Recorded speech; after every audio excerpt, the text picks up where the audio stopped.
Hello guys, welcome back to my new YouTube channel. मेरे इस नया यूट्यूब चैनल में आपका स्वागत है।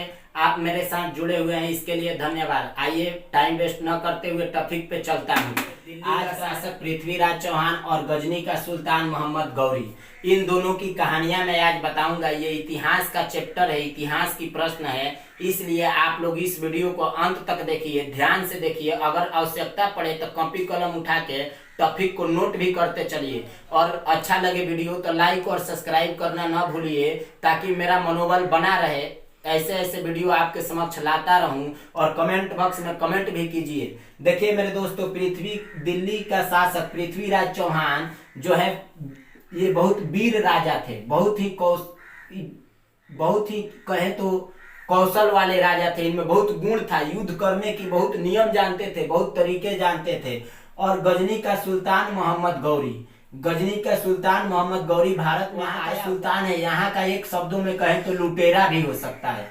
यहाँ के शब्दों में कहें तो मोहम्मद गौरी को लुटेरे भी कह सकते हैं। दिल्ली पे बार बार आक्रमण करता है कि वहां का शासक मैं बन जाऊं। दिल्ली का शासक बनने के बार बार आक्रमण करता है।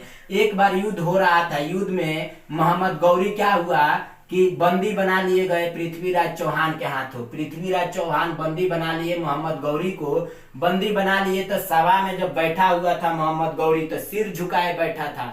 अब बोला, महाराज मैं तो सुना हूं कि तेजस्वी राजा होते हैं भारत के, कि अपने दुश्मन को भी माफ करने की शक्ति अपने अंदर रखते हैं। पृथ्वीराज चौहान ने बोले कि आपने सही सुना है मोहम्मद गौरी, कि हम लोग इतना ये होते हैं कि दिल के बड़े इंसान होते हैं कि अपने दुश्मन को भी माफ करने की शक्ति अपने अंदर रखते हैं। तुमको भी मैं माफ कर दूंगा, लेकिन एक शर्त पे। मोहम्मद गौरी खुश हुआ और बोला कि शर्त क्या है? कोई भी शर्त है, मैं मानने के लिए तैयार हूँ। पृथ्वीराज चौहान बोलते हैं कि आप पहले ये ठान लीजिए, आज के बाद किसी भी भारत के प्रांत पे आप आक्रमण नहीं कीजिएगा।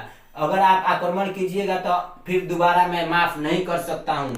इनके दोस्त पृथ्वीराज चौहान के चंद्र बरदाई मना करते हैं कि नहीं, पृथ्वीराज चौहान ये कभी भी धोखा कर सकता है। लेकिन फिर भी पृथ्वीराज चौहान बोलते हैं कि नहीं, एक बार दुश्मनों को माफ करने दो। तो पृथ्वीराज चौहान इनको छोड़ देते हैं। छोड़ने के उपरांत भी ये उनका दुश्मन ही रहता है। मोहम्मद गौरी बार बार चाहता है किसी प्रकार मैं दिल्ली का शासक बन जाऊं। यही नहीं, भारतवर्ष के अन्य भी राजाएं इनसे जलते थे, पृथ्वीराज चौहान से, चाहते थे कि ये शासक न रहे। जयचंद्र कन्नौज के महाराज हैं। जयचंद्र महाराज, जयचंद्र की पुत्री संयोगिता पृथ्वीराज चौहान की प्रेमिका है। ये प्रेम करती है संयोगिता महाराज जयचंद्र से, इसलिए कन्नौज के महाराज दुश्मन है पृथ्वीराज चौहान का। और स्वयंवर रचते हैं। स्वयंवर में सभी भारतवर्ष के सभी प्रांत के राजा को बुलाया जाता है, और महाराज पृथ्वीराज चौहान को नहीं बुलाया जाता है। पृथ्वीराज चौहान की प्रतिमा उनके द्वार पे बना हुआ है, ताकि पृथ्वीराज चौहान वहां की द्वारपालक की कार्य करते हैं। तभी संयोगिता क्या करती हैं कि अपने सहेली की पति से पत्र लिख करके महाराज जयचंद्र को भिजवा देती हैं, और बोलती हैं कि स्वयंवर में अवश्य आना महाराज जयचंद्र। महाराज जयचंद्र उस पत्र को पढ़कर बोले कि मैं अवश्य आऊंगा और संयोगिता से विवाह भी करूंगा। और जब ये महाराज जयचंद्र अभी महाराज पृथ्वीराज चौहान अभी उधर ही थे, तब तक स्वयंवर की सभा बैठ गई। सभी प्रांत के राजा महाराजा आ गए। वहां पे आने के उपरांत क्या होता है कि ये माला लेकर संयोगिता पूरे बरमाल, जहाँ पे आयोजित किया गया था बरमाल, इनकी शादी की व्यवस्था किया गया था, वहां पे पूरा स्वयंवर माला लेकर के घूम रही है संयोगिता। कहीं भी पृथ्वीराज चौहान नजर नहीं आते हैं। तो क्या कर रही है कि इनका प्रतिमा जो बना हुआ है, वहां पे प्रतिमा में ले जाकर माले को डाल देती है, माले पहना देती है संयोगिता। माला पहनाने के बाद बोल रहे हैं कि मेरा पति पृथ्वीराज चौहान ही है, मैं मानती हूँ पति अपना पृथ्वीराज चौहान को। सभी राजा महाराजा देख करके गुस्सा गए संयोगिता को। तब तक पृथ्वीराज चौहान की आगमन होती है उस स्वयंवर में, और बोल रहे हैं कि जब ये मेरे प्रतिमा को माला डाल ही दी, तो आज से मेरी पत्नी है संयोगिता। और उठा करके संयोगिता को लेकर के अपने राज की ओर लौटते हैं। अन्य राजाएं उनको रोकने के प्रयास भी करते हैं, जबकि उनकी सैनिक उनको रोकने के बाधा में नहीं डाल पा रहे हैं। वहां पे महाराज पृथ्वीराज चौहान ने आक्रमण किया और दो चार राजाओं को ढेर भी लगाए और संयोगिता को लेकर के अपने राज्य में जाते हैं। वहां जाने के बाद कन्नौज के महाराजा जयचंद्र ने पत्र भेजवा दिया अपने सेना से गौरी के पास कि ऐसा ऐसा बात है कि आपको क्या करना है, मेरे साथ मिलकर के युद्ध करना है। आप दिल्ली के पूरे संपत्ति वैभव धन ले लीजिएगा और मैं जयचंद्र वहां का शासक बन जाऊंगा दिल्ली का। चलिए आक्रमण करते हैं पृथ्वीराज चौहान पे। मोहम्मद गौरी पहले से ही उसका दुश्मन था पृथ्वीराज चौहान का। बोलता है कि ये मुझको स्वीकार है, मैं लड़ाई करूंगा पृथ्वीराज चौहान से। और दोनों मिलकर के पृथ्वीराज चौहान पे आक्रमण करते हैं। जयचंद्र और मोहम्मद गौरी, पृथ्वीराज चौहान की सेना छोटी है, कम है, और ये दोनों का सेना मिलकर के अधिक हो जाती है और आक्रमण कर भीष्म आक्रमण कर देते हैं लोग, भारी आक्रमण कर देते हैं लोग पृथ्वीराज चौहान के दिल्ली के पृथ्वीराज चौहान के राज्य दिल्ली पर। और उस आक्रमण में पृथ्वीराज चौहान बंदी बना लिए जाते हैं। पृथ्वीराज चौहान बंदी बना लिए गए और ये मोहम्मद गौरी ले जाकर के और कारागाह में डाल देता है पृथ्वीराज चौहान को। और महाराज जयचंद्र जब बोलते हैं कि हमको गद्दी दीजिए दिल्ली का, तो इनको बोलता है कि जब तुम पृथ्वीराज चौहान जैसे राजा से गद्दारी कर सकते हो तो क्या मोहम्मद गौरी के साथ गद्दारी नहीं कर सकते हो। इसी के साथ क्या होता है कि इनको फांसी दिलवा देता है मोहम्मद गौरी जयचंद्र को और लिखवा देता है गद्दार जयचंद्र। तो सही में अपने ही देश के राजा जो थे महाराजा जयचंद्र, वे गद्दारी करते हैं पृथ्वीराज चौहान से। और पृथ्वीराज चौहान जब सभा में गुस्से से देख रहे हैं मोहम्मद गौरी को, तो अपने सैनिकों से बोलकर सलाखों से दोनों आंख फोड़वा देते हैं पृथ्वीराज चौहान को। कितने सहन करना पड़ा दर्द पृथ्वीराज चौहान को।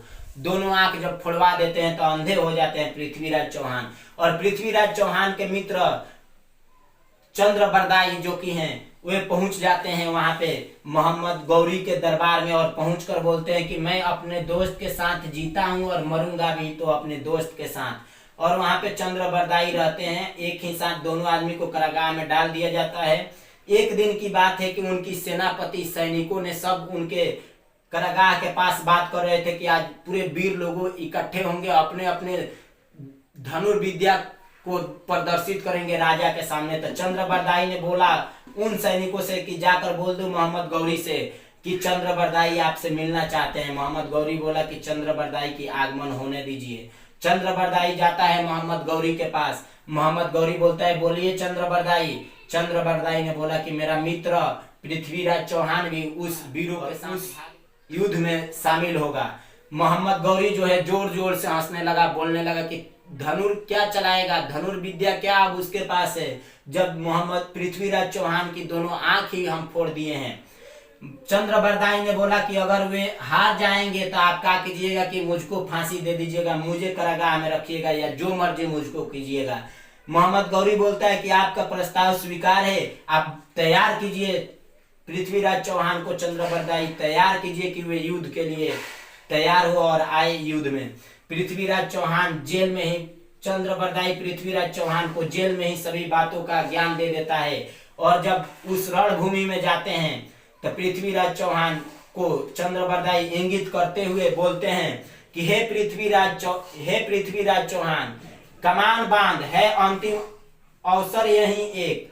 हे पृथ्वीराज कमान बांध अंतिम अवसर यही एक। बाण से लक्ष्य भेद कर मत चूके चौहान, 4 बाज 24 गज अंगुल अष्ट प्रमाण ता ऊपर सुल्तान है मत चूके चौहान। इस दोहे में बता देता है कि कितने दूरी पर बैठे हैं मोहम्मद गौरी, कितने गज पे हैं मोहम्मद गौरी।